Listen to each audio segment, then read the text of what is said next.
Hello, and welcome to a Friends of Shannon Staub Library conversation featuring Shannon Staub and author Cahal Dunne, who will be discussing his new book, Athenry. At the end of today's chat, you'll receive information regarding the book's availability and the opportunity to meet Cahal for a book signing and to enjoy his PBS special, Thank You, America. For now, be sure to note the Friends website address in the background of Shannon's screen. It's www.friendsofsspl.org.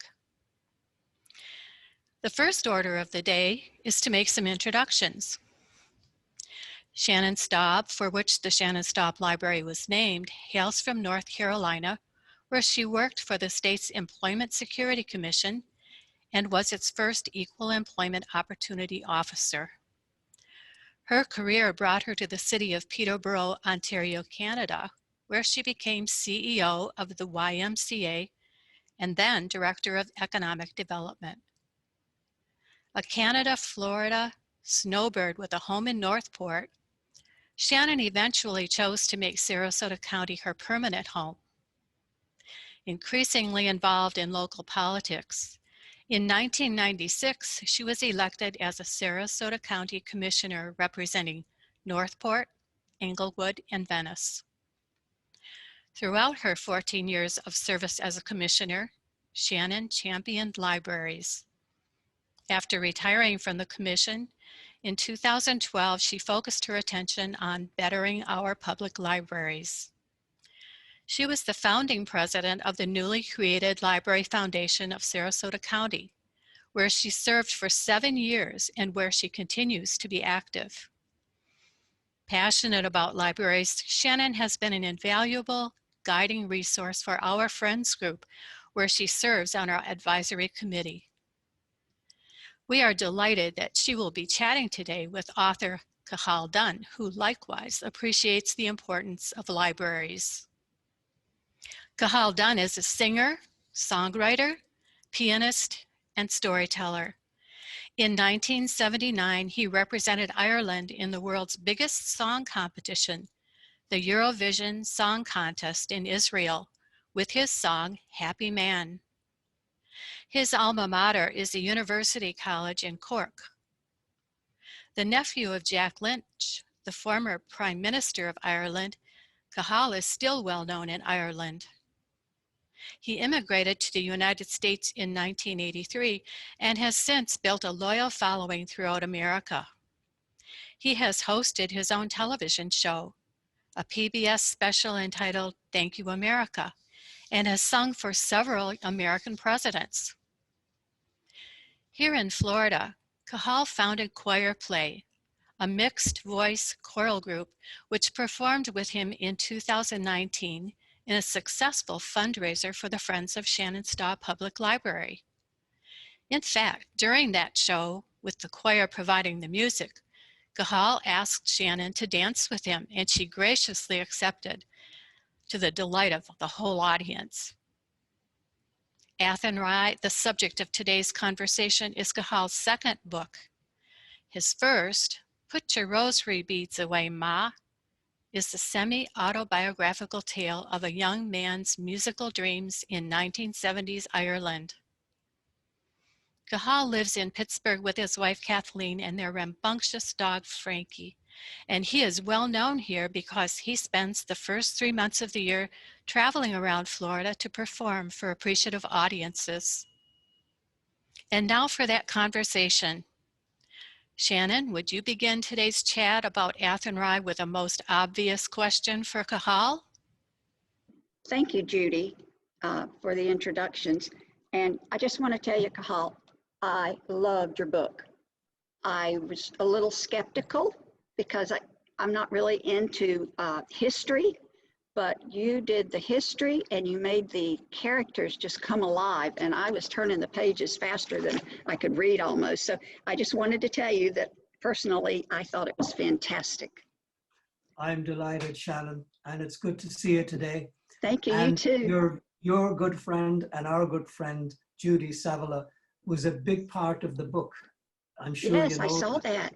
Yes. We were sort of I would send 20 pages to her and she would do her magic polishing it up. She does that for us too.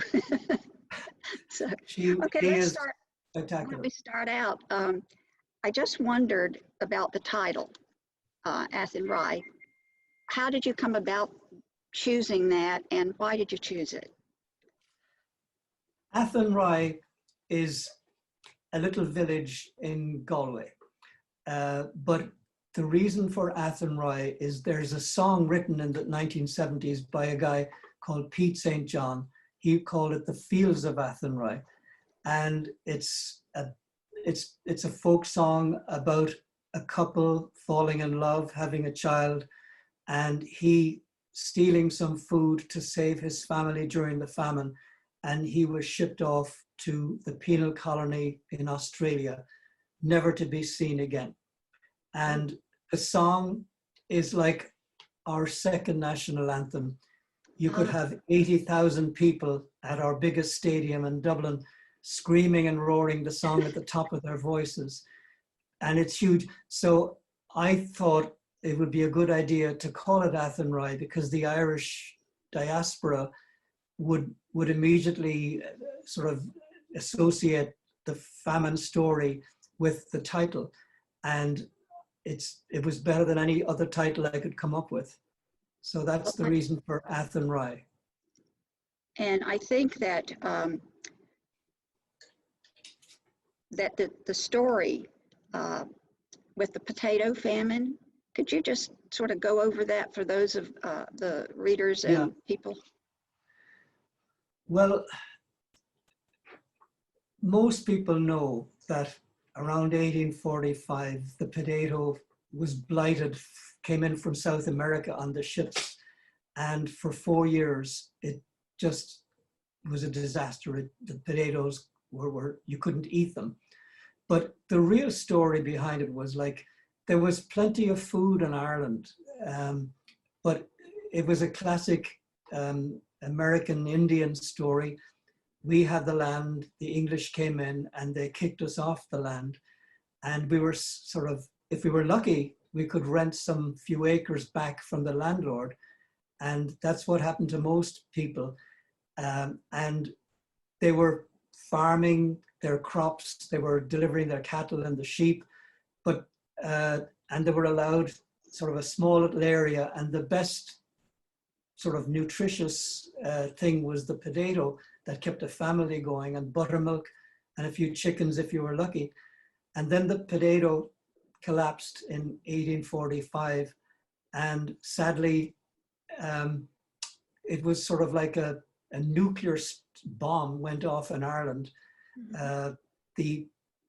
The English did virtually nothing to help the Irish. There was plenty of food, but it was all being exported to England. And they sort of said, well, it was an act of God that sort of gave them, cleansed their soul and conscience. But about 1 million died and 1 million emigrated all over the world, which is huge. But prior to that,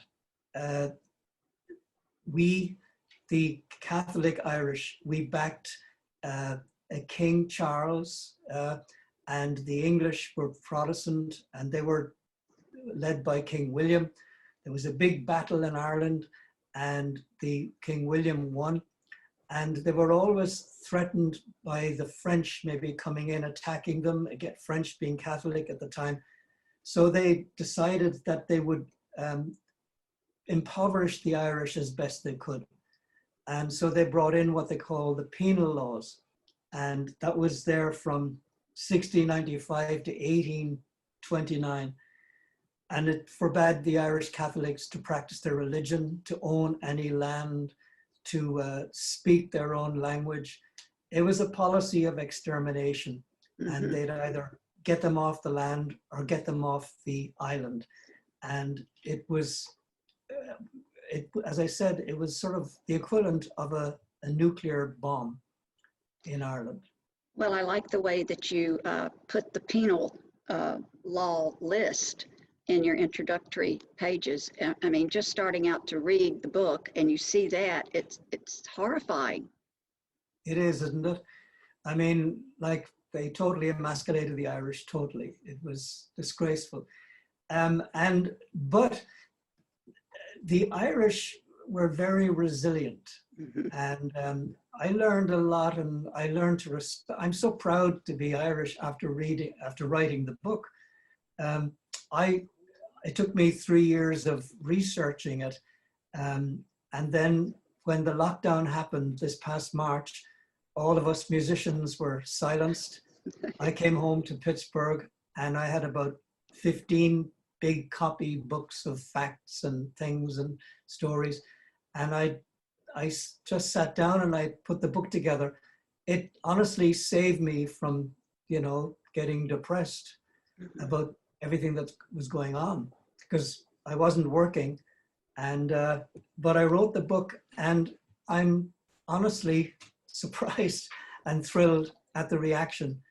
And we've even had a movie director call me about it. Whoa, So we'll see. fantastic. I Yeah. wanted to ask you about your characters, like Liam and Moira. Yeah, Moira. Yes, Moira. And are they based on any real people, and even the others in the two families? You just developed them so that it was almost like you knew someone like that.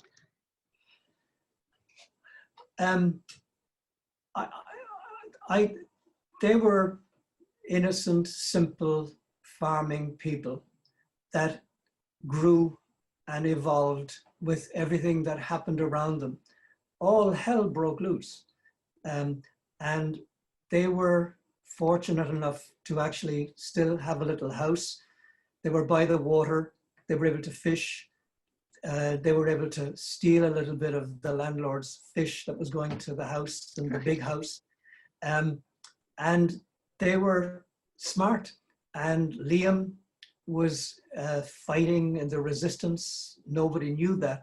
But the whole thing was that when I was a young little boy, I come from Cork City, which is the second biggest city in Ireland, about 150,000 people.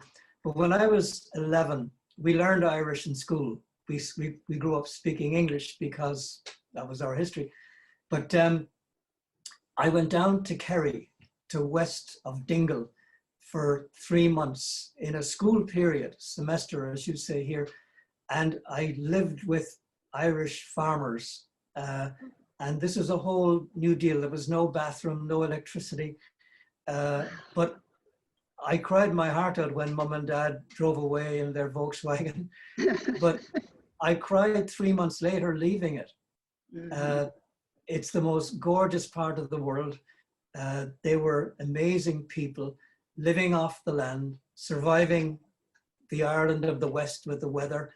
And I learned how to dance, the Irish dances, how to make the hay, how to milk the cows. From a city slicker, it was huge for me. And I based my characters a lot on those people. They don't change that much over the decades. Mhm. Farmers, at the time anyway. But events changed both of them, big time. Right. And that is all in the book. Luckily, when Liam was shipped over on the ship, he got to know, as you know, an English guy, a fellow convict, and he was an educated young man, and he was a compassionate human being, and he took Liam under his wing, and he taught him how to read and write, and so he met good people and bad people along the way, and he kept evolving, kept being inquisitive, and he became quite a sophisticated young man by the time the book was over. Well, I have to say that one of the things that thrilled me was the strength of Liam's wife staying Yeah. back home. The things that she went through and did are just inspiring. So it was nice to see that you incorporated that into her. She was really quite good. And as a couple, they, like I say, they really inspire people, I think, when you read it. So Yeah, I just wanted to ask. strong Go ahead. couple with a strong faith and a huge, huge love. And Right. their son was, I think, a little bit of both of them, the best of them. Right, right. I just wanted to ask you, what do you want or hope that your readers will get from reading the book and experiencing the story?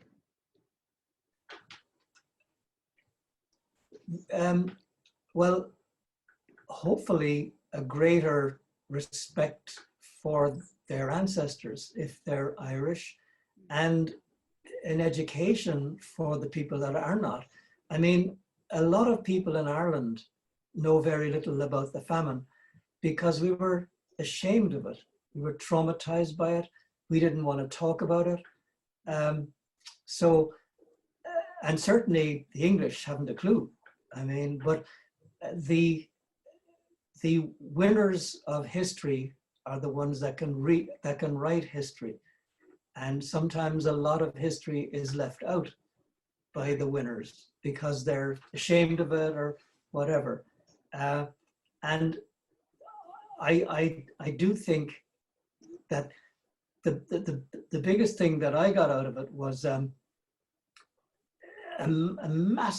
massive respect for humanity, and I didn't lose my faith in humanity. In fact, it grew with the people that Liam met along the way. They were nearly all good, and they helped him, and he learned from them, and he was a different man when he sort of almost at the end of the book, as you know. And there's more good in us than bad, but there is bad in all of us. Right. Well, I think that it was such a little cliffhanger at the end. I think that's a page turner, just trying to get to the end to see really what happens. And I think that your character development really brought history alive in reading the book. So I think that people will see that. So ending this little chat that we're having, I know that the fields of Athenry are dear to your heart, and I know that you perform that song when you entertain, and I wondered if you'd sing it for us. I would be delighted, even though I haven't sung for a few months. You'll have to forgive me. Without my piano, I will do it. And thank you very much, Shannon. And I'm looking forward to seeing you all on March the 26th. Great. Please. Can't wait.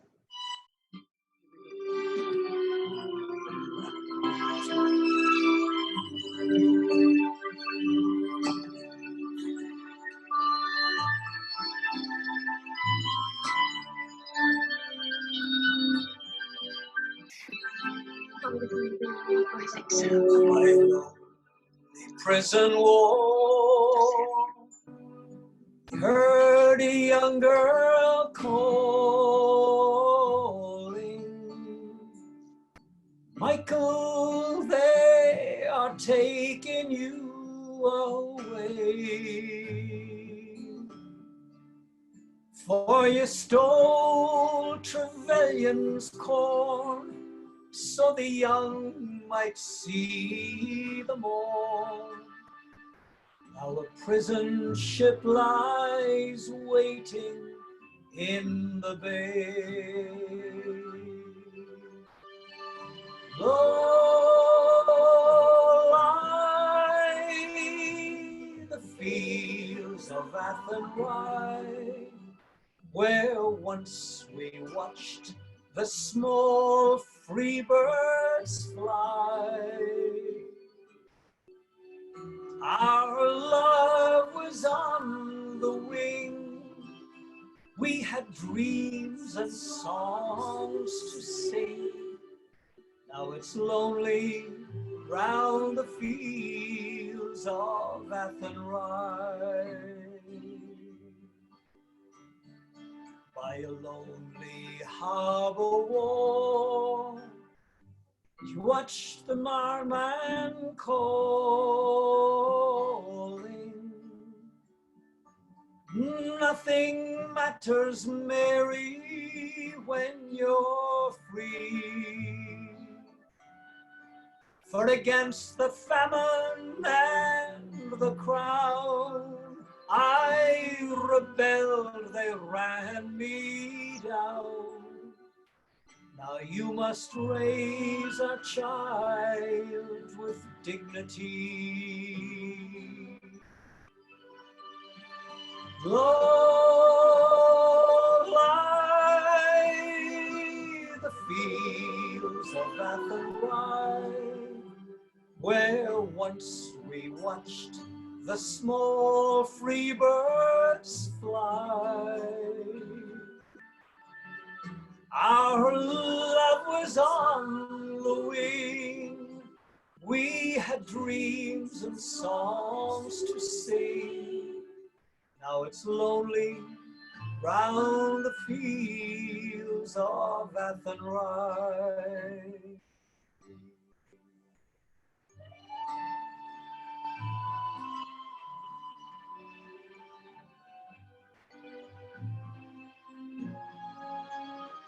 By a lonely harbor wall, she watched the last star falling, as a prison ship sails out against the sky. But she'll wait and hope and pray for her love in Botany Bay. Now it's lonely round the fields of Athenry. Low lie the fields of Athenry, where once we watched the small free birds fly. Our love was on the wing, we had dreams and songs to sing. Now it's lonely round the fields of Athenry. Oh, so lonely round the fields of Athenry.